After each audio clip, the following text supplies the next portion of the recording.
Hello, everybody, and welcome to another episode of the Guitar Souls podcast. This is episode number 76, and I am one of your hosts, Mr. Levi Clay, and I'm here with, and I do mean here with, we are still in the same room.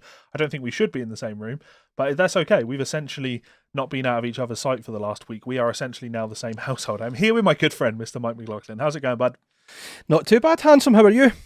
Dreadful, terrible, absolutely terrible. I've had the worst week of my life. I know. Life crumbling apart, but I'm keeping my chin up. I'm keeping positive and, making the best out of bad situations, you know? I mean, people are going to jump to a conclusion that spending all your time with me is why you're having such a bad week. And they would be right. It's fair enough. Yeah, no.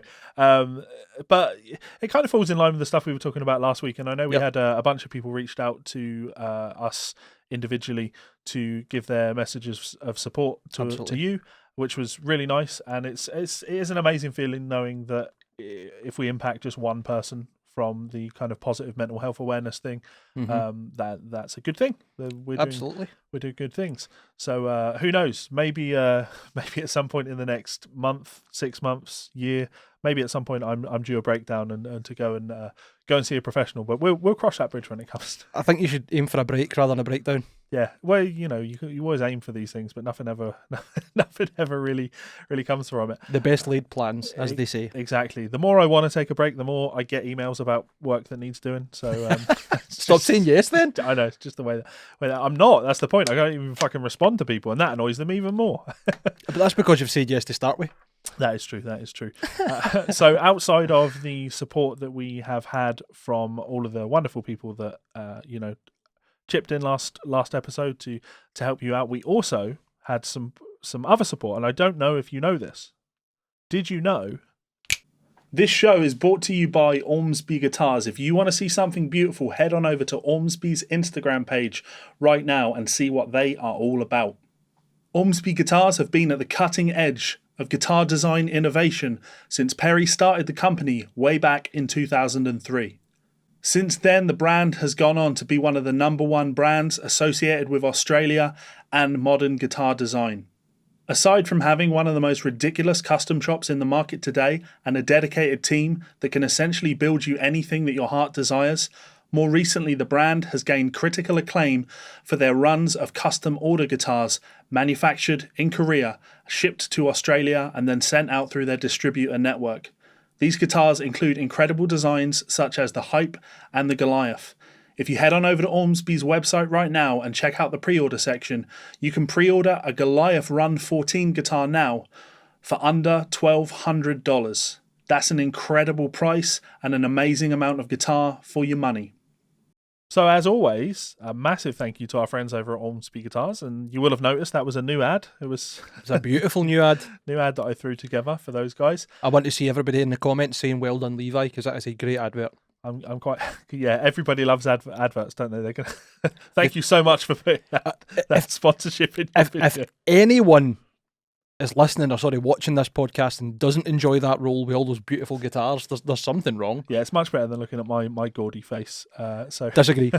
Thank you very much to OMSP for your support, and more in line with that support, we are working something special out with the guys over at OMSP at the moment to help you guys out, help the listeners out, help Mike out in his situation, and just generally make the podcast a little bit cooler. So keep your eyes and ears peeled for something very special. Very special. Coming soon. Global pandemics permitting. You could almost say unique. I would go as far as saying relatively unique. Not completely unique. Relatively unique. Okay. Let's go with that. That's a pretty solid hint. I would guess. Yeah. Yeah. You hope so. We've got a few stories to talk about today. We do. We're going to talk about visa fees for foreign artists touring America going up. We are going to talk about a couple of lawsuits, because of course we are. That's basically what we do. An uninformed legal podcast. Pretty much. We'll talk about Taylor Swift's lawsuit. We're going to talk about a comical Trapped lawsuit, and I'm going to get to reveal one of my all-time crushes. We're going to talk about Fender selling a shit ton of guitars. It's me. Yeah. I'm the crush. Yeah. And we're going to start the show by talking about Facebook apparently revealing new rules to limit streamed events. Allegedly. Yeah, and I had to take massive issue with this. So this has been doing the rounds on Facebook. I've been seeing this for weeks and weeks on end. And I get it, like hysteria, panic sets in, especially if you do any sort of live streaming thing. You are going to freak out at the idea of, oh my God, I'm not allowed to live stream on Facebook anymore. It's just not really the case, I don't think. So I think what has happened is all of these websites that operate outside of Facebook that report news, well, they operate based on clicks. They need people to click their websites to stay in business. So they have to, create stories that are going to create engagement. Mm-hmm. So this is a total lie, actually. It says Facebook's full statement in regards to music events is below. This isn't a full statement. This is clearly a clipped part of a statement. It's not even like half of the... Yeah. Not even a quarter of the text, maybe? Yeah. So it says, you may not use videos on our products to create a music listening experience. We want you to be able to enjoy videos posted by family and friends. However, if you use videos on our products to create a music listening experience for yourself or for others, your videos will be blocked and your page, profile, or group may be deleted. This includes live. So when you take a clip like that out of context, I can totally see why people would panic about this. I'm so glad you said out of context, because there is so much more to it than that sentence. Yeah. Or those sentences. It's worth pointing out that this has been in Facebook's terms of service from what I can gather since at least January. So, if you've shared this story and you're sitting there going, no, it's definitely happening. Can you send me some examples of all of these people that have had all of their music pulled down from their Facebook pages? You're just not seeing that. It would have been, we're in September now. It would have been going on for 9 months, and you're not seeing that anywhere, are you? What you're seeing is people talking about it potentially happening. This has been clipped out of context. Prior to this bit, the statement before this talks about using music in videos for commercial and non-commercial reasons, and it specifies that you are in charge of the content that you put. You are beholden to the content that you're not beholden. You are responsible. There's the word I'm looking for. Correct. You're responsible for the content that you post, and you obviously cannot post music that you do not have a license to use. Right. So if they've included that in their terms of service, why on earth would they then go on to say, if you don't have a license for music, you can't use it. And then in the next thing, essentially say you can't use any music under any circumstances whatsoever. Guys, be reasonable about this. And I don't mean Facebook. I mean people that are getting caught up in the hysteria over this. If you were Facebook and you were in this position where you were like, well, we just don't want any music played on our platform, then your terms of service would very clearly state you are prohibited from posting any music on Facebook under any circumstances whatsoever. No exemptions will be made. That's super, super clear, right? It's just aligning with what YouTube does, protecting themselves from allowing copyright to be ignored. Yeah, and that's what this really comes down to. Yep. Facebook have to make these decisions. They have to take these actions because, unlike YouTube, they don't have a system in place whereby copyright owners can make revenue from people posting their content. YouTube is very unique in that respect, very clever in that sense, that I can post, and I have been uploading a bunch of these country guitar solos, and generally speaking, my rule is I don't use people's actual music in its original form outside of an educational thing on my channel, and I feel this still is very educational. But most of those videos, when I put them up, they get claimed. They immediately get claimed, right? So there's no monetization on them for me. They'll have ads on them, but it's going to the original rights holder. And that's a great system. I upload the video and the owner has pre-approved their music to be used to automatically gain revenue from it, and that's good for them. But of course, Facebook doesn't have that option. Therefore, content owners don't want to allow their content to be played on Facebook, and that's totally understandable. Totally fucking understandable. It's like people getting bent out of shape thinking that the terms of service mean that you can't put any videos up of anything, where, I suppose the example or the scenario would be if this had an equivalent when it comes to videos like people streaming UFC over Facebook. It's just to protect them from being liable. Yeah, and you've got it there. You've absolutely nailed it there. So what they're talking about is to create a music listening experience, right? And that is a very specific term, music listening experience.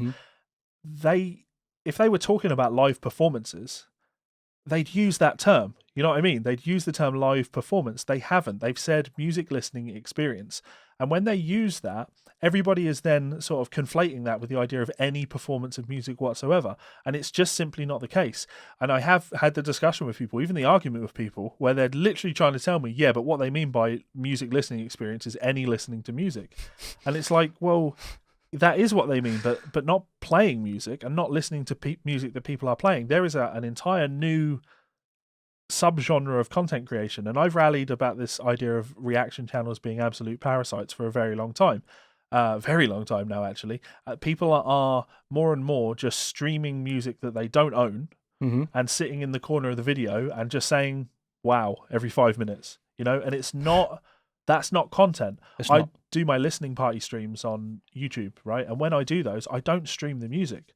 And people are baffled by that. They come in and watch the video and they're like, I don't understand. I can't hear the music. It's like, of course you can't fucking hear the music. I'm not a fucking shitbag. Well, I am a shitbag.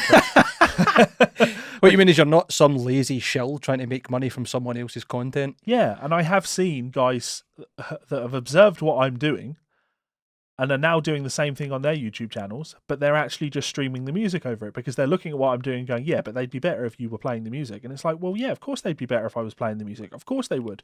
They'd be more convenient for the user, but they would just not be reasonable. And actually what I'm doing is so much better because it gives you the option to go and stream it on Spotify with me. So if just one person's watching, that's 2 people streaming the music. Yep. But if we've got 10,000 people watching, all streaming the music on Spotify, that artist might make 13 pence tomorrow. Exactly. And before you know it, Spotify will be celebrating the second $100th that they've handed out to their artists this year. But you're right. You're absolutely right. The idea behind what you're doing is it protects you, it benefits you, it benefits the listener, and it benefits the artist. Well, I'd correct you on one thing there. It doesn't benefit me. I would very heavily point that out. Well, I don't mean that you're so making anything more from it. I just mean that you're safe from... Yeah, sure. Yeah, I've protected myself. It yeah, would and it's a definitely good way to benefit do me it. more to just stream the music that I don't own. Of course it would. Yeah, I'm not willing to do that. But to me, that's a music listening experience, and that's what more and more people are doing. And I liked that you referenced the UFC thing, people live streaming UFC stuff to Facebook. That is things that people are doing that sort of thing. Of course it is. It's just the video equivalent of what they're trying to make out when they say a listening experience, sure. Music listening experience. And it's becoming easier and easier to do that for just any Joe Public to do that, and therefore it's very important that Facebook have a system in place to tell you that you're not allowed to do that. You shouldn't be looking at this. My interpretation, of course, I am talking about my interpretation. My interpretation of this is as a content creator, if you create content, you do live performances on YouTube or Facebook or whatever, this is for you, not against you. This is to stop the site being full, absolutely full of parasitic content farms.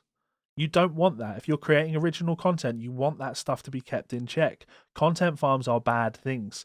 They will just I've been watching a bunch of YouTube videos from a cooking channel. I forget the name of the channel because I don't pay attention to these things. But there's this great YouTube channel of this woman. She's a food scientist and a chef, and she debunks viral cooking videos. She shows you what they've done and how it doesn't work like that. It simply doesn't work like that. But amazing. But they're really great and entertaining videos, but there's a deeper point. She's illustrating why they're doing stuff like this. They're doing stuff like this because they want these short and snappy videos where something incredible happens, so everyone shares it and it goes like mega viral. Absolutely. You look at like Tasty's a great example. You look at that stuff and it looks mega easy. Yeah. I mean, I'm not saying they're the specific example that this person's probably debunking, but that is the kind of content that it's obviously aimed at. Yeah, but the really interesting thing is the more she does these videos, the more she's delving into this idea of content farms and what content farms are. And she'll show you a video from one of these channels, and then she'll say, okay, well, let's look at who owns this channel. And what you'll find is it's owned by a big corporation that owns 300 YouTube channels. Oh, and they have offices out in the Far East that employ, 100 people, and you can see footage of stuff, their offices at work, and it's literally just desk after desk after desk of people just making videos just round and round and round. And it's not like they get posted once and then that's it. They just get put in all these compilations and shared out among all the channels, and it's just trying to milk as much content views out of that stuff as humanly possible, because it's massively profitable. You're talking about companies that are, when I eventually 15 fucking years from now get my play button from YouTube for getting 100,000 subscribers, if it ever fucking happens, right? That'll be a monumentous occasion in my life. Companies like this, they post videos of them opening up 15 of them that they've just been sent on the one time. Yeah, it's the same idea as, if you remember, maybe 2 years ago or roughly, everybody was up in arms about the idea of there being Russian bots that were making like AI videos on YouTube aimed at kids. Remember that? Yeah.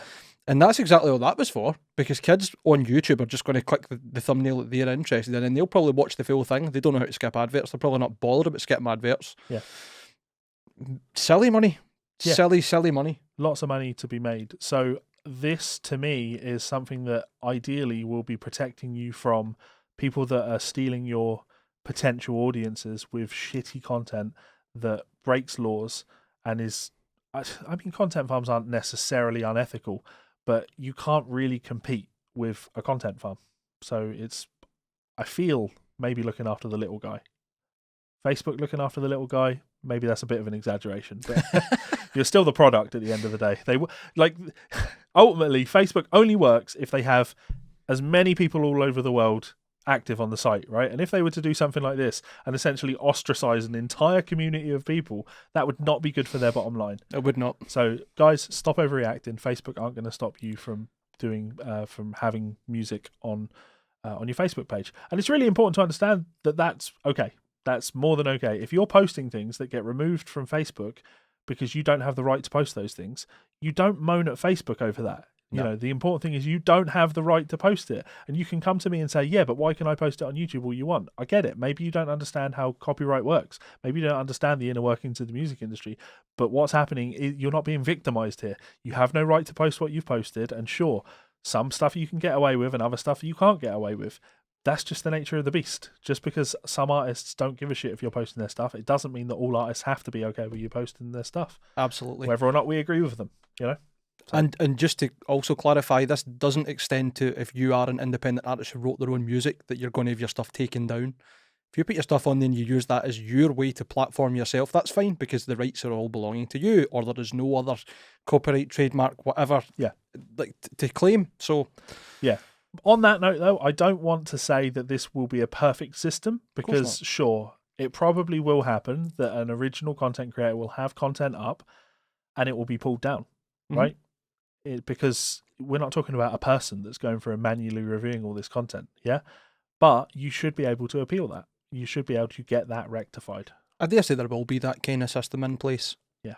How effective it is, you know, another matter entirely. But I know. Well, that's a good segue into talking about Taylor Swift. Okay, yeah, we're going to Taylor, sure. Since we're talking about things being claimed. I love Taylor Swift. She's so... Actually, as an aside... I do love Taylor Swift, but I don't love where she's gone musically. She's very different from when I first heard her music. But I've just been listening to Molly Tuttle's last album. Okay. She's a great bluegrass player. Good, really talented singer. She's a nice songwriter. Like, really good guitar player as well. Like, phenomenally good guitar player. Can outpick me any day of the week. Can outpick anyone any day of the week. She's like legitimately just astonishingly good. Anyway, I put her album on and I got real early Taylor Swift vibes from it. It felt like somebody that was writing songs that were destined to be popular if the right people heard them, but they were also full of great guitar playing. So Molly Tuttle's last album, I should really check what it's called. I will do that while Mike is telling you about this Taylor Swift story. Google it right now. So this is on The Independent. It was Levi posted this 5 days ago. And songwriters may have a case in Shake It Off copyright lawsuit, judge rules. So an LA judge has decided two songwriters who claim Taylor Swift copied their lyrics for her mega hit Shake It Off might have a case against her. And this is going to be ridiculous when you hear what it is that's being claimed. All right. Yeah. Let's pause for a second and allow you to think about what maybe is being claimed on this, while I tell you that the Molly Tuttle album is actually not her last one. It's called When You're Ready. It was the 2019 one. She has done one since then. But yeah, when you're ready, I would encourage you to go and check it out. It's a great record. Molly's a great player. I'm a big fan. So, I'll give it a check. Continue. So Michael Fitzgerald said that Sean Hall and Nathan Butler have sufficiently alleged a protectable selection and arrangement or a sequence of creative expression, and Swift's use, as alleged, is similar enough for the case to go ahead. Hall and Butler have alleged that the chorus to Shake It Off, which saw Swift sing that players gonna play, and haters gonna hate. Wonderful song. Infringed on the copyright of a track they wrote for a defunct girl group 3LW in 2001. Play As Gone Play by 3LW featured the lyrics "Play As They Gonna Play" and "Haters they gonna hate. That's it. That's what this comes down to. That's it. It comes down to that. And someone in the legal system has heard that and gone, yeah, there might be a case there. We're in the money. We're in. It's ridiculous. Yeah, go on, continue. So Swift defence lawyers previously claimed the concept of players playing and haters hating are public domain cliches, which they are, citing a number of tracks by artists including Fleetwood Mac and the Notorious B.I.G., who also used variations of the phrases. It's not even variations of the phrases that matter, right? It's the idea that, you know, she's gone with players gonna play and haters gonna hate. It's like it's in the name of the thing. It's like saying, I don't know, baseball players gonna baseball. That if it's stating what you are, the thing that you are, and the reason you are called that thing is because you do the specific thing. So saying that the person that is called a thing because they do a specific thing does the specific thing, surely it can't be copyrighted. Surely can't be copyrighted. Right, that's like anybody that says the word driver or drive now owes me money. Driver's gonna drive. Guitar soul's gonna arsehole. It's Arsehole. Easy for me to say. It worries me. It's ridiculous. Legitimately worries me that this has any grounding whatsoever. 100%. So Hall and Butler are seeking a share of the profits from the song. Earlier this year, Shake It Off got a diamond certification from the RIAA after sales and streams of the song exceeded 10 million units in the United States. So they're going to get about £6 each for Spotify. The singer's representatives have called Hall and Butler's lawsuit a money grab. And you know what? It fucking is. There is no way on this planet that any judge should be saying, people have used these words before. Somewhat similarly. That means it's the same. Yeah. Fuck off. Yeah. Actually, fuck off. Yeah. Absolute fucking parasites. You should be ashamed of yourself. It's the same as like saying like chord progressions and motifs that are super common can be copyrighted or trademarked because, well, they used it as well. Like, get to fuck.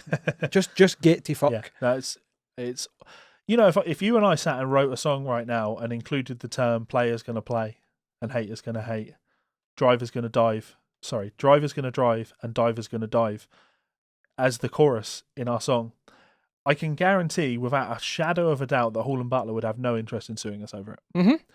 But more importantly, I could also guarantee that Taylor Swift would have no interest in suing us over it. And it's not because that there's no money to be made, right? It's because Taylor Swift, by all accounts, isn't a monumental shitbag. And these two gentlemen are monumental shitbags. Thank you for focusing so heavily on the business side of music business. Mm-hmm. And if it makes you feel any better, not that you'll be listening, nobody cares about the defunct band that you wrote music for. Yeah. And nobody cares about the music that you wrote.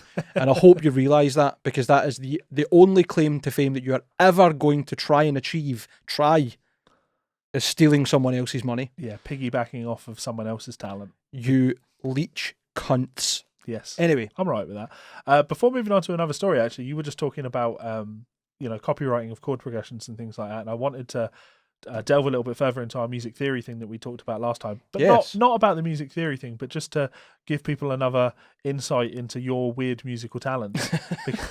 Because you're making it like I'm some sort of fucking phenom. You are. You absolutely. It's so weird, right? So before this podcast, I was like, oh mate, I put an album on last night that I've not listened to in like 7 years. And it's Daydream Anonymous by the band In Me. I absolutely love that band, and I love that record. It's a great. The intro track, the intro riff is fucking ridiculous. Yeah. Myths and Photographs. That's the one. So love it. It's a great record. I listened to it a lot when I was a kid, and it's been a very important album for me at different stages in my life. So last night I wanted to put it on and kind of relive it, and I enjoyed the fact that lyrically I still know all the lyrics to the album because I'm good like that. I retain lyrics. Okay. Mm-hmm. I put it on and Mike was like, I've not heard this in so long. And then he picked up a guitar and immediately played along with it. He didn't have to think about any of the parts. He didn't have to think about any of the chord changes. Even weirder though, towards the middle of the song where there's like a fast descending, like scalar run or melodic idea. You just harmonized it. You just did it. You put no thought into it. You just did it. That was a fluke. I mean, I knew I was kind of roughly at the same place, but I wasn't playing the same notes. But I was like, it'll probably work. You're just an absolute freak. And we were listening to the end of what is it? Won't Let Go? Was that the? Yeah, it's Won't Let Go. I think you're right. Listening to the Track end 3? of the song, Is that right? Won't Let Go, and there's a really cool chord at the end of it. I think the last chord in that chorus is wonderful. And Mike had pointed out when listening to it, this song was a big influence on you, wasn't it? And I hadn't really thought about it, but actually, totally. I listened to this album so much, and when you listen to the way I voice chords on the Hellcat Molly record, there's so much of this album in there. And this chord in particular, like, I know when I was a kid, I would have heard that chord and gone, I have no idea what that is. Whereas now I hear it and I'm like, oh, cool, that's a first inversion, like, major chord. That sounds fucking sweet. And I picked up the guitar to check it, and I went, and it's going to go here. It's going to move to here because this is where you would expect this chord to go. And then Mike went, but it doesn't. It goes to D. And I was like, how do you know that? And he was like, I can just hear it. And I was like, and then what comes next? And he was like, a G. And I'm like, yeah, nearly. Well, you weren't right, but it's just it was an insight hearing you talk about stuff like that and trying to get inside the mind, understand how you process music, because it's interesting how people process music in just completely different ways. Because I can't do that. I just simply can't do that. I can hear a chord and go, I'm pretty sure I know how to play that, and I'll very quickly find that chord. Then I'll hear the next chord and I'll very quickly find that next chord. But you've got this, you just click to it. You just know. There's an instinctive thing. I have this weird frame of reference for, like, and it's not like perfect or relative pitch, I don't think, because I couldn't do it with anything other than a guitar. I don't believe.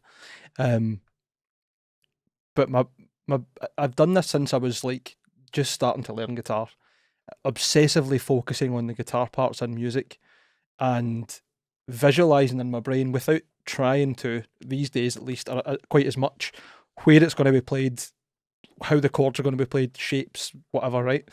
And it gets to the point where, like, music will come on the radio and I'll maybe be driving or whatever, and I'll be like, just not even realizing, but I'm basically watching somebody's hands playing the song. Yeah. And it gets to the point where when I'm trying to work stuff out, I'll just pick a guitar up and I'll play a chord and I'll be like, that's nowhere near it, but it's here. Yeah.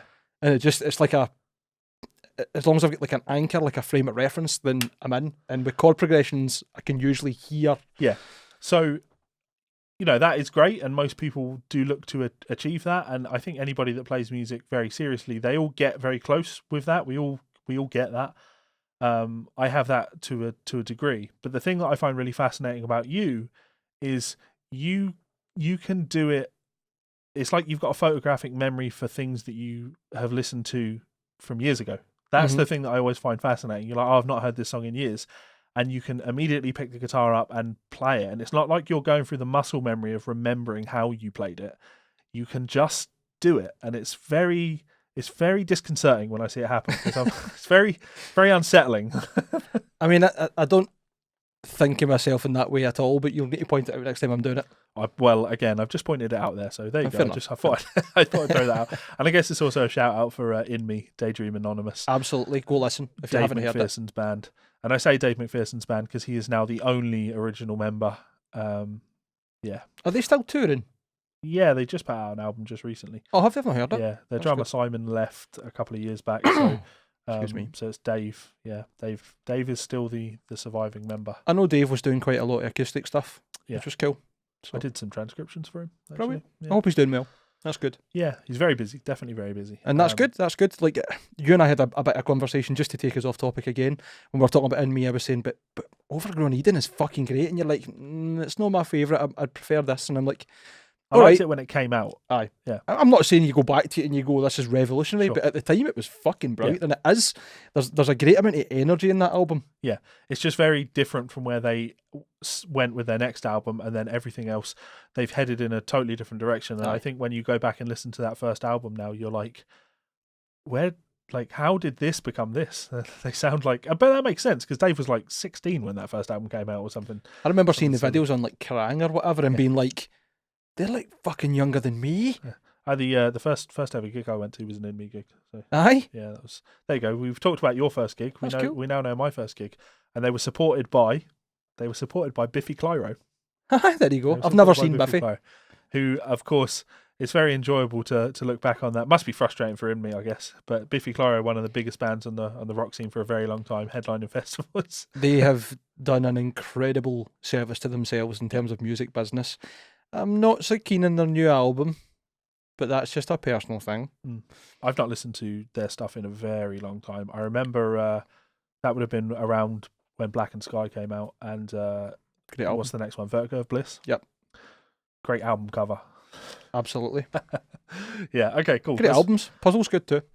Yeah, that is a good record actually. I should probably do a Biffy Clyro day. I should just remind myself how good Biffy Clyro are. So we did. Sorry. We did the Taylor Swift lawsuit. We didn't even read this story beforehand. We just saw the title and laughed at it because, of course, if it says Trapped in it, we're going to laugh at it because Trapped are. I feel sorry for the rest of the band that are pictured in this story. I don't. They've stuck by him, and they're allowing themselves to be spoken for by him. Yeah. So they're either complicit or stupid enough not to distance. Oh, amazing. We could give us Trapped lawsuit invited onto Judge Judy TV show, and we talked at the start of the episode where I said I'm going to reveal one of my secret celebrity crushes. It's absolutely Judge Judith Sheinton. Absolutely. The crushes are real. I would sit in her courtroom and allow her to tell me what a naughty boy I've been all day long. You do it, Judy. You absolutely, and I bet she makes a mean lasagna as well. You know what I mean? You're just all about strong women. Yeah. She's definitely a mother figure. I'd rather she was my mum, but you know, if I because I'm not looking at your search history. She'd make, as I say, wonderful lasagna. She strikes me as, I'm sure she's been a wonderful mother type thing. But as I can't have that because I have a mother, if she just wants to sit me down and tell me off all day long, I'd be all right with that. she's absolutely awesome. I love her. Okay, Freud. Yeah, I know. Complicated, awkward. Sorry, carry on. Life always is. So, Trapped lawsuit invited onto Judge Judy TV show, and this was reported September 11th. You know what I mean? It's how insensitive of fucking Chris Taylor Brown to even talk on that day. So based on having a look at this, Chris hasn't reported this. This is the other party. Oh, was this somebody else mentioning that it could happen? One of the people that are trying to sue him. All right, okay, fair enough. So, following all the Trapped drama that kept the entire internet occupied this spring came the perfect midsummer coda. It turned out that Trump-loving pro-cop certified racist band leader Chris Taylor Brown was broke and dodging payments to a music video director. It was the perfect bow tie on the gift that kept giving for weeks and weeks in the form of both laughter and clicks. The S in clicks being a $sign. This is metal sucks. Yeah, absolutely true. It's less journalism and more opinions, but nevertheless, we're reading it out. It's a gossip rag, and really, we're fully engaged in this gossip because it is absolutely hilarious. We're a gossip rag too. Fuck it, you know what I mean? Yeah. What are we? We're not objective fucking journalism, that's for sure. Yeah. So now, despite the abject failure of Trapped's most recent album and Chris Taylor Brown's Trump-like alternative facts denial of said failure, which it's just bewildering. It was really funny because he was very defensive when people were laughing about him selling, what was it, 5,000 albums? Sorry, 500 albums. And he was saying something like if they'd got the right numbers, it was closer to 6,000 or something. He said that he's waiting for the numbers to come in from the official sources next week, but he'll be publishing them as soon as they come in to prove how much of how bullshit this is and how it's all fake news. And those numbers never got posted. I'm still waiting. So it's really odd of Chris to forget to do something like that. But sorry, please continue, Mike. That's all right, not a problem. You're allowed to intervene at any time. So, despite the abject failure of Trapped's most recent album, it's somehow gotten even better. Travis Livingston, the music video director, who says he's owed $4,000, has been invited to appear on Judge Judy, the long-running daytime television airing of small claims court cases hosted by the notoriously snappy and ruthless Judith Sheindlin. Sexy, they missed out sexy. The vivacious Judith Sheindlin. The cases are real. Her body is real. This is her courtroom. Sorry, can I help myself? And a post bailiff, take him away. Put him in chains. And a post to the Facebook group. I've come over a what? You hear a wee flash there?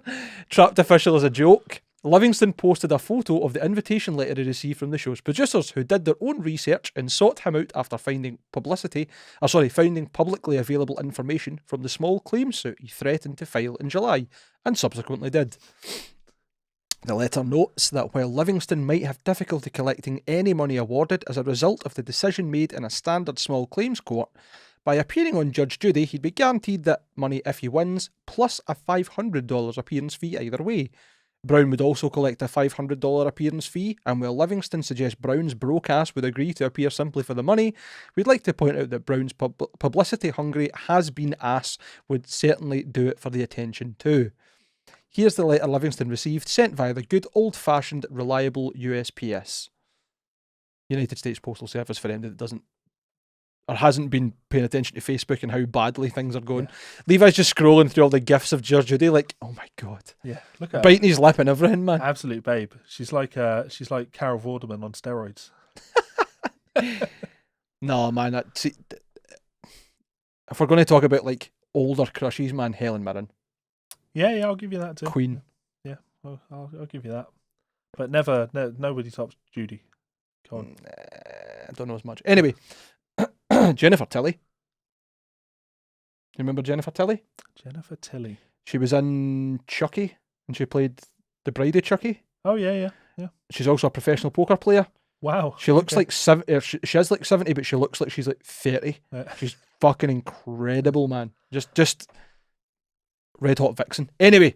We don't need to read any more of this. You get the idea. Yes. We can only hope that this happens. And you know, I've watched a lot of Judge Judy in my time, so I've had a lot of alone time with some episodes of Judge Judy, and that was the thing that made me sad about this. You know, they're totally right that getting the money out of Chris Taylor Brown is going to be near impossible. It doesn't have it. Part of going on Judge Judy is that, you know, the producers, the TV show pays any judgments. So it might be a nice way for Chris to get some publicity, have this debt settled without him having to pay it, and make a tiny little bit of money for himself. He'd make as much money as he sold albums. So more. Probably considerably more. All I can do is just hope to the gods of Judith Scheindlin that this happens. That would be I'd be very happy. It'd be very, very entertaining. Do you think we could get Chris Taylor Brown on as a guest? We're very keen to talk to you, Chris. We're big fans. I'm just going to look through your previous podcasts, shitting on him, maybe not. Yeah. That's we have that, to be fair, with just about anybody we talk to. Chances are we've probably shat on you. If you're a public figure, we've probably shat on you. You know, John Brown trying to get people to work for him for free last week. That wasn't a great scenario. Really wasn't. Not the best look for John, you know, but I get what he was getting at. I think the whole point was I need somebody who's competent that can come in and do the job, and they will be, as I say, rewarded handsomely in time. But the post itself read as wanted, very experienced person for free for now. Yeah. Okay. Anyway, haters gonna hate and players gonna play. Sue me, cunts. Yeah, that is absolutely true. Let's do the Visa story, because the guitar story. We are a guitar podcast. We should probably make our big guitar thing the main story. We're entertainment. Yeah. So Visa fees for foreign artists touring the US to increase by over 50%. The new fees will take effect from October. And for anybody that's never looked into this, you need to get a musician's visa, which can be, or at least for a UK citizen, has been up to $2,500, I believe. Like, ridiculous. And that's if you pay it, which quite a lot of artists don't. Yeah. Which is, it's going to be even harder now, but yeah, there's But when you do this, you know, means and methods. It's already hard enough to make a profit as a band. Oh, the worst part about this full situation is I know of bands who've went the legit route, done everything, paid extra to have their visas sorted out, and it's either been rejected or it's came too late. And it just leaves bands fucked. Yeah. Especially bands who are putting a lot of money in, because it costs ridiculous amounts of money to do this, and it's per person, it's not per band. Yeah. I believe you also need to do the same for any road crew you have. Yeah. Front of house, lights, techs, you know what I mean, like merch people, you could end up with 20 or 30 people having to get visas, maybe more, which is fucking crazy. Yeah. Because it's crazy money. It is. It seems very strange to me that you would, as a country, you would be going to this level of making it difficult for people to come in and bring value to your citizens. You know, they're coming over to entertain the people of it. It wouldn't be viable for them to come over unless there was demand for them to be there. You know, so to profit off of that, it just seems shady as shit. You're making enough money out of the situation, but to a rise of 53%, it's just absolutely astonishing. And it's just going to make it more commonplace, shall we say, for people to try and get around the rules on this. If you go to NAMM every year, realistically, I think most people that go to the NAMM show every year should probably be on a working visa. Certainly, anyone that goes over and does journalism, I've been over into to work to do journalism, and we just go in on our Estes because why wouldn't you? Like it just wouldn't be fucking viable otherwise. It's just silly amounts of money, absolutely silly amounts of money. And the problem with shit like this is it just prices out the smaller person, the smaller artist, the smaller content creator, however you want to look at it. It's what we were talking about Metallica last time, isn't it? It's oh yeah, well I've got to buy Metallica's new album because they're the big band. How could I not have Metallica's album? In this, it's like, yeah, well we've got to make maximum amounts of money from the bands that can easily afford it. Fuck all the small ones. You're right, and on top of the visa cost, you're still having to pay tax on anything you sell there. Yeah, like it's. I don't think any band that's on the road would worry about paying tax if they weren't paying for these things. Sure.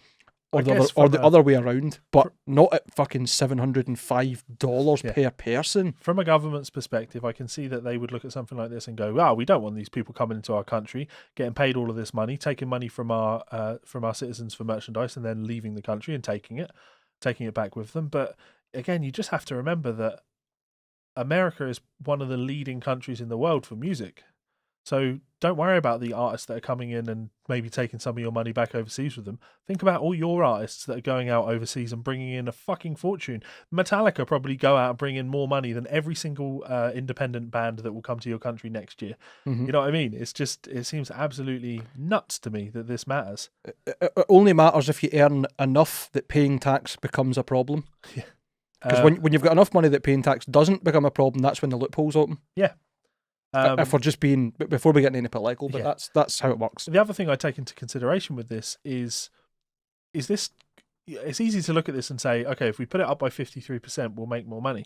But you have to acknowledge that by putting it up by 53%, some people will cease to get visas. So there must have been some clever calculations that have gone into this. Much like with any business, like every now and again when I put my prices up for transcriptions or put my prices up for lessons, I'm not doing it out of greed. I'm putting it up by a calculated amount. I'm putting it up to a fair price that will allow me to lose X amount of students that doesn't put me out of pocket. I don't want to lose students. I don't want to lose clients, but realistically, I can't do all of the work. So you calculate the smart way of doing that. If I put my prices up by 20% and I lose 10% of my customers, it's a net gain for me type thing. In this scenario, I just have to wonder how much you're going to lose, how much revenue you're going to lose from this from people that just don't even fucking bother. Don't do it, America. Please don't do it. Please don't do it, United States of America. But please, I know Donald watches the show. I know he's a big fan. Please, Mr. Orange Man, please don't do this. Don't talk about one of Nancy's relatives like that. The last thing you want is to be the UK, and we're very much in this position. It's a pain in the arse for bands that come over to Europe to come into the UK, and it's only going to get harder. And all that means is that bands don't come to the UK. And as a citizen of the UK, that fucking sucks. It really sucks. Don't worry about it. There's not any venues left anyway. Good point. Yeah. You would honestly think that art was forbidden in the UK at the moment. It's fucking scary. Yeah. Rishi Sunak can give everybody fucking money to go and eat in restaurants, but essentially nothing to the arts. Yeah. You know what I mean? I've been working so hard on all these country guitar solos, posting these country guitar solos to YouTube, right? And I post them on Facebook. No one fucking cares. But yet when I put up my wee joke at the expense of artists over here on Facebook yesterday, saying, look, guys, I know people are stressed out and upset about the fact that England is now limiting social gatherings to a maximum of 6 people. But don't worry, because all of you jazz guys out there will still be able to have your maximum attendance at your gigs. Of course, that's the one that gets shared far and wide, and everyone loves that. Everybody loves that. I was being generous. 6 people don't go and see a jazz gig. No, that's the jazz band, the sound guy, and the 2 people in the crowd. Yeah. So please don't do it. Please don't do it, America. Let's do our main story. Yes. This is really interesting. Aye, that's pretty cool, to be fair. And it doesn't surprise me, considering how much targeted marketing there's been from them. So This actually goes for all brands. I guess it also says that it's not just their targeted marketing, it's the situation that we're finding ourselves in. Okay. But yeah, go on. Fender has sold more guitars in 2020 than any other year in its history. I just opened your case with my toe. Yeah. I have to jump in and say, Fender, if you've sold more guitars than any other year in your history, you could probably done enough this year that you can send me one of those Brent Mason Telecasters, the custom shop ones. Thanks guys. I think to not do that would just prove that you're all about profit and not actually about the players. That's what I would think. Yeah. Personally. And I talk to a lot of people, obviously. I'll bring that guitar a great deal of honour and respect. I think you'll bring the brand quite a lot of... I know we've had this conversations outside of this, and people obviously don't monitor us.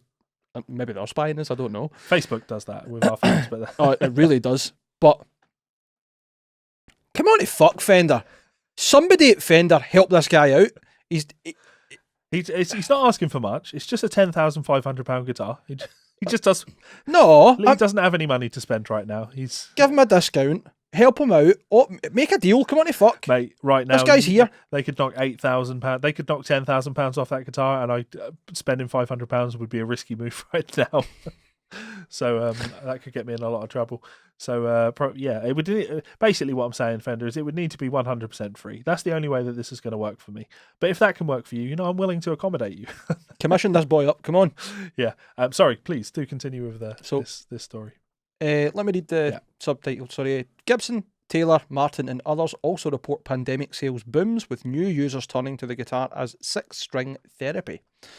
I can totally understand that. Music is a great escape from everything. From being able to make a living. A great escape from wealth. Because you're constantly spending money and never earning any. Unless you're somebody like Joe Bonamassa, who seems to have all the dumbles on earth. Has a net worth of... Well, so this is wild, actually. I did want to report on this. 700 Gibsons. He has a net worth of $20 million, which is good. But Kenny Wayne Shepherd has a net worth of $10 million, which is a lot. And I don't think people think of Kenny as being a particularly big name. But actually, he just revealed in an interview recently that when he goes out on stage and he has like a wall of Marshalls behind him, they're not actually Marshalls. They're all rewired dumbles in Marshall shells. Fuck off.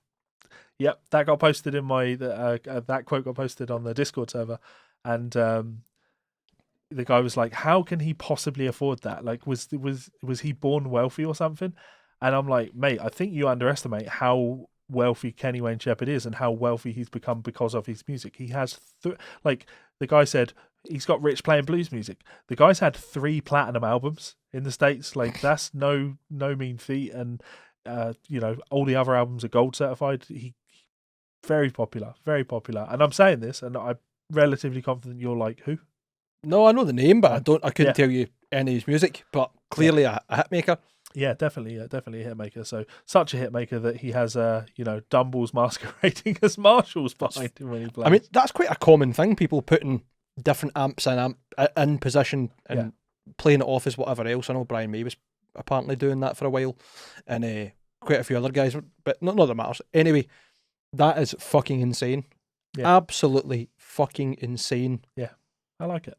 Oh, it's cool as shit, but it's also mental. But considering was it a cable from a dumble that you and I were looking at on Reverb, and it was fucking $10,000 or something? You know what I mean? Yeah. Wild. Genuine fuck you money into it. Yeah. Like, doesn't matter. Have whatever you want. Exactly. Anyway, back to the story. It was only 3 years ago that the Washington Post, bolstered by the likes of Paul McCartney and legendary guitar dealer George Gruen, declared we were witnessing the slow death of the electric guitar. I'm so glad they referenced that at the start of this, because I remember, as soon as that came up, I remember that I made a video about that, telling you how fucking unbelievably wrong you were. What I quite like is that this is obviously some journalist basically just going, fuck you, Paul McCartney. Yeah. Which, I mean, it's not, there's no slow death of electric guitar. It's never going away. Let's be totally honest. And yet, a new article in the New York Times argues the guitar is not only alive and well, but thriving in a way it hasn't in years.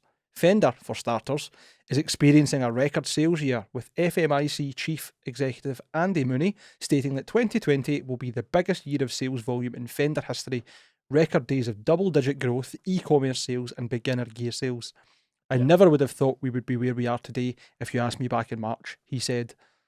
And I can't help but think that'll be, obviously they've got a lot of good brands and a lot of good instruments out at the moment, but Fender Play. That's exactly what I was going to say. They have been pushing that hard, and I find their ads really fucking obnoxious. Oh, they are?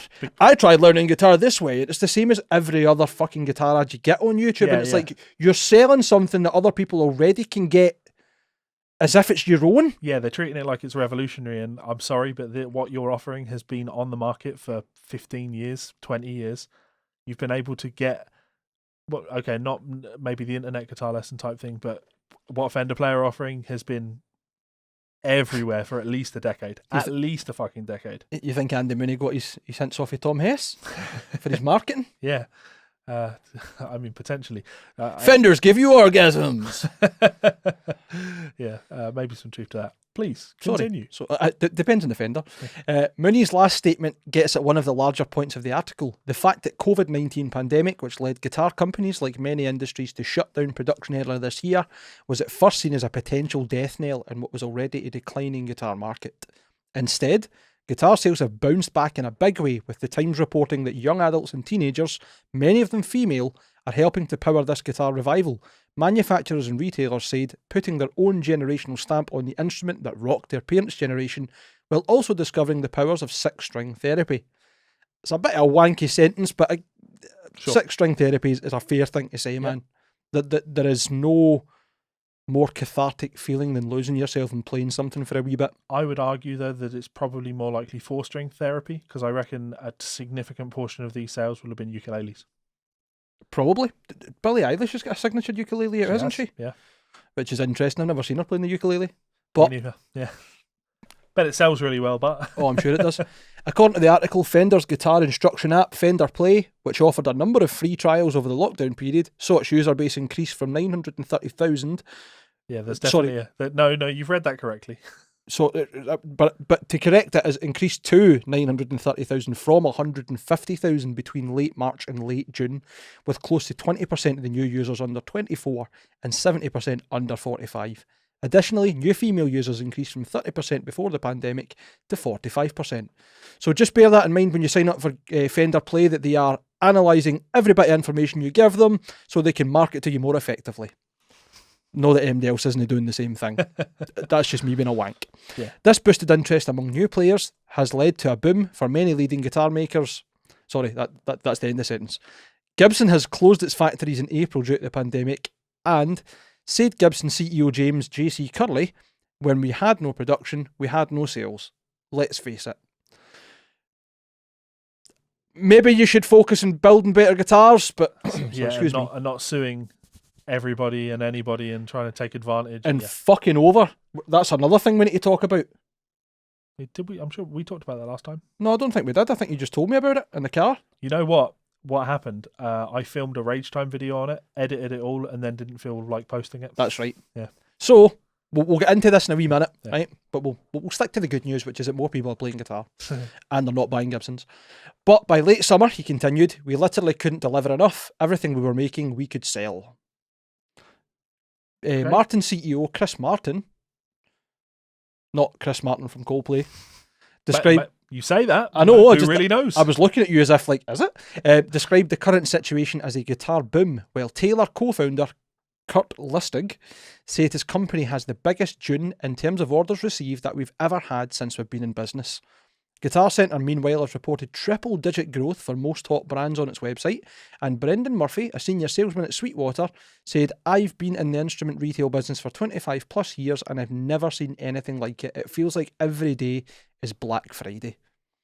Whether this boom will continue post-pandemic remains to be seen. The Times report that despite the sales bounce, overall sales of all fretted instruments dipped 2.4% in the second quarter of 2020 compared with last year.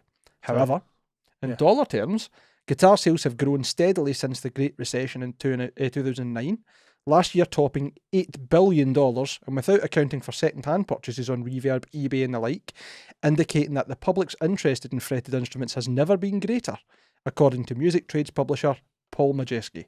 Promising news indeed. So, yeah. What I have to say to all these people that probably have picked up an instrument and definitely aren't listening to our podcast, is Nothing, now because they're not listening. yeah, exactly. Now is a great time to learn music. So go and buy one of my books. You know, there's What better thing to go with your guitar? yeah. This is good. This is great. Yeah. You Mhm. know, I work in education, so more people to help and teach is great. I maybe should get a trial on Fender Play, because I give them a lot of shit, but it's really giving them shit for how they market themselves. I can't give them shit really for how their product is, because I've Mhm. not inspected the product type thing. So I should maybe do my due diligence on that one. Will we have a wee deep dive at some point then? Yeah, we should probably have a deep dive on That'd be that. a fun little project. Really let people know what we think of that. Uh-huh. Not that anyone cares, of course. But I mean, I think the good thing about that would be there's two good perspectives. There's one from a professional educator like yourself, and one from somebody that probably could do with actual theory lessons and taking part. I'm not being daft, but Sure. genuinely, like, I can play guitar, Yeah. I can read tab, I can work things out, and from that I could work out for my own value whether I would find this educational or not. Yeah. And whether people who are in the same position as me would gel with it, or what I would think the benefits would be for new users, etc. Anyway, Looking at this in a slightly more positive light for us, Mhm. what I can hope from this, or what I know from my experience of teaching back in the days when I was teaching beginners for a living, Mhm. You know, most people pick up the guitar and they give it up. So we're going to see a massive bounce back in the second-hand market. There's going to be a lot of great guitars for sale soon, and Maybe a couple of Brent Masons. yeah, probably not the custom shop No, one. I doubt that. I really, really, really, like, before everything fell apart for me last week, I was literally wanting to drive over to Hamilton and buy a 1973 Martin D18. Yes. I really want an old Martin, a D18 or a D28. Like, really, really, really, really want one, to the point that I'm looking for prices on that Miner's 7-string, so I can shift that and buy a Martin, because I really, really, really want an old Martin. That's cool. I So- remember when I was working in Magnum, sorry to interrupt Yeah. you, we went and inspected a 50s Gibson acoustic. Yeah. And that was fucking cool. Just the heritage of it. Yeah, the idea of something that just has had more of a life than I have, you know, Mhm. that's really fucking cool. So I'd like an old Martin, and everybody says the same thing. They're like, yeah, but to be fair, unless you're buying a pre-war Martin, you really want to buy the new stuff. Is great. They're all saying the new stuff is great, and I'm like, look, I get it. I'd rather have a worse guitar with a history, with a story, than a brand new guitar. It's as simple as that. I'd love a pre-war Martin, right? I can't afford a pre-war Martin. I can't afford anything, but you'll pay $50,000 for a pre-war Martin type money. There is a company, and I found this from binging on the Molly Tuttle stuff. There's a company called the Pre-War Guitar Company, who make replica pre-war Martins. They look fantastic, like legitimately fantastic. And again, Wow. if Molly Tuttle's gonna say they're great, then They're probably great. they're probably great. She's so adorable, honestly. She's talking in like this guitar interview, and she's playing a guitar, and the guy's like, "So how many guitars do you actually own? Is it just that one?" And she's like, "Oh no, I've," and she's laughing about it. She's like, "I've built up a huge collection of guitars now. I've got 8 guitars now. I think I've got 8 guitars." And I'm like, "Oh, to have 8 guitars, it's so nice." Yeah, You've got 8 in here. exactly. No, you've actually got more than 8 in here. I can see 6 in my line of I sight. think I've got 8 in my loft. Aye, you were talking the other day about, so I'm just going to go through my cases and just see these guitars. Like, what? You just store guitars? Fuck that. They need to be played. I've got way too many guitars to possibly play them all. I have 6 in total, including a fucking Chibson, a half-size Stag that Kieran gave me, K-Mac, for Finlay to play with, and a bass that Kieran gave me. That was the one that he played in the cover he won. Remember he done the bass cover yeah, for yeah, one? So yeah. that's got real heritage. That's been played by a legend. Yeah, that's why I keep allowing him to play my Dingwall. So eventually I can take it back and be like, K-Max bass for sale. I think Kieran's thinking about getting rid of one of his Strandbergs. Yeah. But I don't think he knows what he wants to do and how to go about it. And I was like, you could probably sell that just on the fact that you've owned it. Yeah. He'd never feel comfortable doing that. No, he wouldn't. He really wouldn't. Yeah. Just to finish the Pre-War Guitar Company thing, they're relatively reasonably priced. They're entry level. I say relatively reasonably priced. You know, it's. I see high price tags on guitars, and I'm like, that's a good price. Yeah, all right, I'd consider that. $5,000. But for a nice acoustic guitar, that's for a very nice acoustic guitar. It's not massively unreasonable. That didn't put me off. The thing that put me off is the 2-year wait list. That's pretty killer, isn't it? Yeah. It's the sort of thing that I could order, put a deposit down on.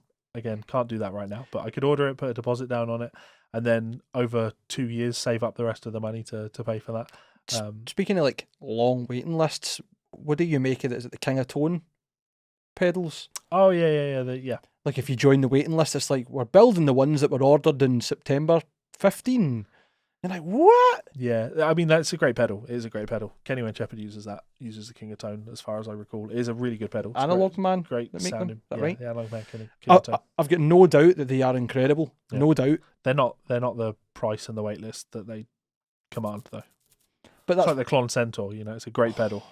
It's a great pedal. It is a great pedal, but it's not $1,000 great it's not. on the second-hand market. The only reason it's kind of like I don't think I've ever talked about this on the show. Do you know that replicas of them go for $2,000, $3,000, $4,000? Like the ones that are as close to Clone Centaur as you're going to get. No, because you get like tons and tons of companies out there do exact clones of the Klon Centaur. Oh, I know you've got that thing, but there are a couple that are, at least I've seen on eBay screenshots of some of them going for thousands of dollars. There's just this idea of like just mental what something's really worth, and based on its utility versus based on its collectability. As I said, I've not talked about it on the show before, but like I play Magic the Gathering, and I have a collection of some really, really nice cards. And it's lovely looking at a card and going, this card is worth £400. This piece of cardboard is worth £400. Awesome. But it's not, is it? It's not worth it based on its utility. It's based on it and its rarity and its collectability. So I think the Klon Centaur stuff is worth what it is because of how hard they are to come by. And I think Analog Man and the King of Tone stuff is very much like they're very hard to come by. And the more hard to come by they are, the longer the waiting list gets. It's almost in the same idea what you and I were talking about the other day when we were talking about Nintendo's business model. It's that artificial restriction of supply. Yeah. Like a controlled restriction of supply. There's only so many coming out and then everybody goes mental. Yeah. And then there's people paying £600 for a fucking Switch. And you're like, what? I mean, it's a great console. Yeah. No, I'm not going to say anything bad about it. But like people paying genuine silly money and games that have come out at launch still for £50 in the shop and stuff. It's mental. But that's the business model and they've stuck with it and I respect them for sticking with it. Yeah. No, not the Nintendo stuff. Talking like wait lists for guitars and stuff. Actually have pretty reasonable wait lists.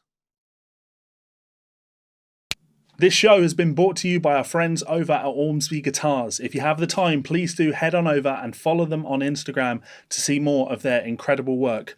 I'm actually spending more and more of my time each day scrolling through Instagram and really getting the appeal of looking at incredible instruments like this. It just makes you want to order something really, really special.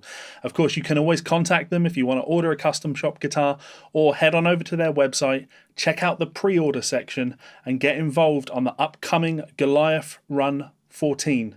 Again, one of these guitars can be pre-ordered for as little as $1,200 US. That's an incredible price. That's a lot of guitar for very little money.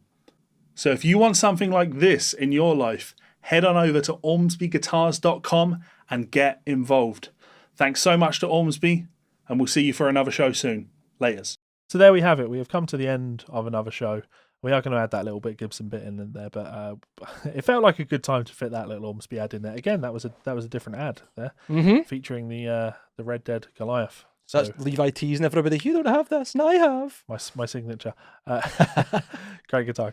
Thank you very much, Perry and the guys over at Ormsby. Yes. Please do go follow them on Instagram. Keep your eyes peeled for some very interesting and cool Ormsby news coming very soon. I missed a really cool phone call recently, which is upsetting. That was so much fun. I really teased you on that. Like, we have a group chat with Perry, and I was chatting with Perry in there, and then he phoned us for a group chat, and this is at like 2 o'clock in the morning. Yeah. Right? So Mike's definitely asleep, and I'm very much a 2 o'clock in the morning guy. So I answer the call. I'm like, how's it going, man? And he's like, will Mike not get this? I was like, not a chance. He will have been in bed for the last 4 hours. And Perry's like, oh, that's a shame because I've got some really interesting stuff to tell you. And I was like, go to bed at 10. Fantastic. Yeah, that's the thing you take from that. I don't go to bed at 10. 11? 12? Depends what I'm doing the next day. Yeah, exactly. You're responsible. I'm irresponsible. I know, it's just that I've realised there's only so long you can go in 5 hours sleep every day. Yeah. Which is why I'm now taking antidepressants and trying to sort out my fucking mental health. But yeah. I don't think it is, but Yeah. it definitely didn't help. I said at the end Sleep of this hygiene is conversation with important. Perry, I was like, this is Mike's going to be crazy about this phone call. And Perry said to me, oh yeah, you've got to have some fun with this. So I was like, I'm going to, as soon as I get off this phone call, I'm going to leave a wee message in response to the phone call. And I responded and said, I can't believe all of that stuff is actually true, with like the open and wide-eyed thing. And I can only imagine Mike waking up, seeing that and going, oh, what have I missed? It wasn't so much a panic, it was like, what the fuck is happening? Like, usually Perry's pretty good at teasing us as well. Yeah. Even like people in the artist group, the endorsees as well. And then his reply was just out of this world. Yeah. Wasn't it? Just baffled me. Yeah, very, very, very fun. Good fun, good times. Yeah, so I'm just going to throw in this Gibson information. I didn't really want to make this a main story because I'm very much of the hashtag fuck Gibson opinion. We have talked about their what would you call it, like partner program? Yes, let's call it the official partner program. You know how they sue small companies constantly, but have decided they're not going to sue specific ones. There's good reason why they're not suing them, but they'd probably be better for the company to be sued. Yeah, and it's Gibson trying to get them to sign these agreements that they can produce officially licensed Gibson designs, even though Gibson don't own these designs. But it's these small luthiers accepting that, you know, Gibson own these designs and having that kind of cool Gibson affiliation, being able to have the Gibson brand associated with what you're doing. Some of these agreements are starting to leak. The paperwork is leaking for them, and it's just abhorrent, absolutely abhorrent.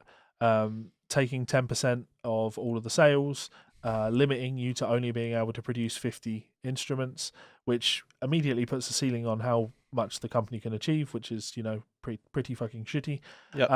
But the real shitty part of it is there's a clause in the contract that holds them in perpetuity, regardless of whether or not the contract gets terminated, and that's that you accept that these designs that you're using are Gibson designs, they are Gibson owned designs, and you can't ever dispute that publicly, etc., etc. And it really comes down to what I said before. Gibson aren't doing this because they're trying to make money. Gibson are just trying to take advantage of these small companies and have enough small companies on the books that when it does come to them trying to fight in court for the ownership of things like the Les Paul design, they'll be able to look and point to all of these companies and say, yeah, but look, so many people across the industry legally acknowledge that these are our designs. Everybody knows these are our designs, and you must grant us these trademarks for these designs.